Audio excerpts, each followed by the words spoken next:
Hi, Jamelin. I've got your style guide up here, and let's go ahead and get started. Now, the first thing I want to mention is I think the logo is a little bit complex. You've got a lot of different things going on here. You've got horizontal type as well as vertical type. Then you've got the mark over here. So you've got basically three sets of visual stops for the viewer. Actually, four. You've got the heart. You've got the heartbeat pattern. Then you've got George Mason in vertical type, and you've got Wellness Center in horizontal type. Excuse me. So basically, what we're looking at is the viewer is asked to look at four things and process four things. Actually, five things: the heart, the heartbeat, George Mason Wellness Center, and then also the fact that OR is presented in a different color than, and so is AS. So the implication here is that there is some sort of significance between here in the OR and the AS, simply because they're presented in a different color, in a different way than the rest of the letters in that configuration.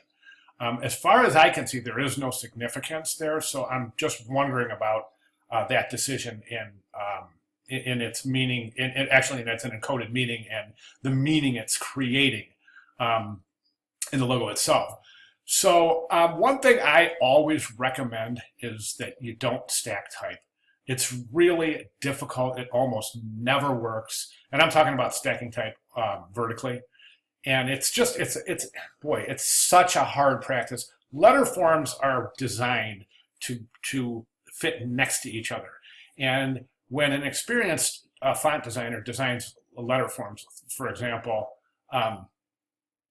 you have this relationship of the white space that's created around each letter and its relationship with the white space around the next letter.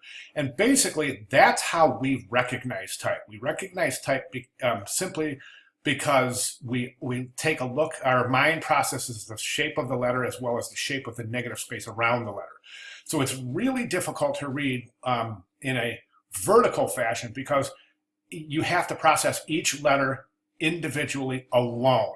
So you have to go George, okay, George, M-A, and then the mind does it quickly, of course, but it's this word right here. You can take a look at this word. You can glance at that word and know exactly what it means because your mind is being filled with a lot of information based on a negative space around the letters. Here, we don't have that luxury.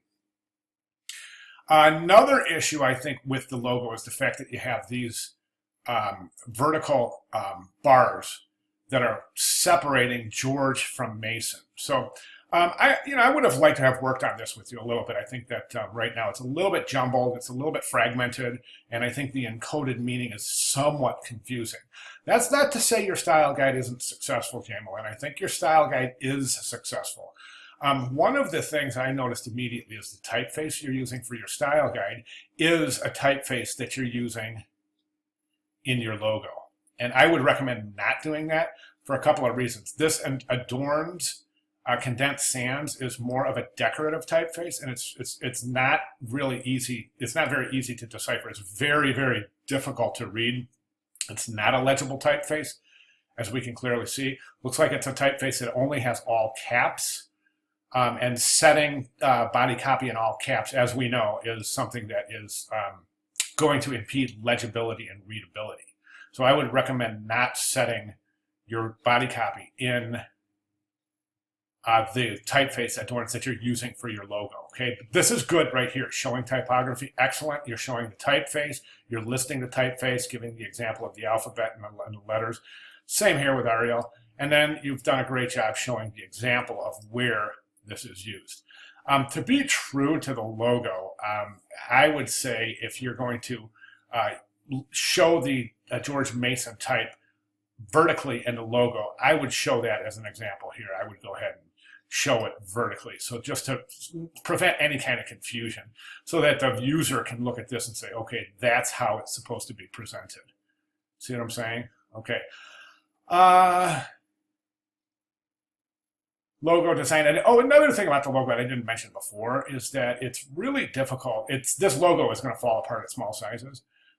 Let's watch the small logo. Okay, now we can clearly see right now that heartbeat line is starting to turn into a straight line, and the George Mason is starting to become illegible. One more click, and it's you can't read any of it. So it's a typeface. It's a typeface. It's a configuration. It's a logo that is not going to be versatile in terms of scaling and resizing. Again, that's not to say that the style guide isn't successful, because you have your letterhead design guide here, and this is good letterhead and business card. My only problem here is that the letterhead isn't completely finished being designed, because you would have to have your return address on the letterhead and the business card. You would also have to have the representative, the individual whose business card this is, their name, their contact information. So right now you're showing logo placement, but you haven't completed the letterhead design style guide, because we don't have the contact information in either the letterhead or the business card. And then this looks good right here. So, all right, so those would be my recommendations moving forward. If you have any questions, please let me know. I'll be glad to clarify. Thanks, Jamelyn.